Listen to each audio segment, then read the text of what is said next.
بسم اللہ الرحمن الرحیم۔ السلام علیکم۔ جس طرح پھول اور کانٹوں، اندھیروں اور اجالوں کا آپس میں گہرا تعلق ہے، اسی طرح غم اور خوشی کے بغیر نامکمل ہے۔ زندگی میں جب تک غم نہ ہو اس میں لوچ و لچک پیدا نہیں ہوتی۔ غم زندگی کا دوسرا نام ہے، کیونکہ خوشیاں بے وفا ہوتی ہیں چند لمحوں کے لیے۔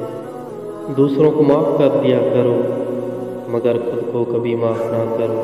صرف اس کی ذات سے مانگو جو کسی کی محتاج نہیں۔ جو شخص ارادے کا پکا ہو وہ دنیا کو اپنی مرضی کے مطابق ڈھال سکتا ہے۔ اپنے آپ کو بہتے ہوئے پانی کی طرح بناؤ جو اپنا راستہ خود بناتا ہے۔ خدا اور انسان کے درمیان ایک ہی حجاب حائل ہے جسے نفس کہتے ہیں۔ شہرت اچھی چیز ہے، مگر نیک نامی کے ساتھ۔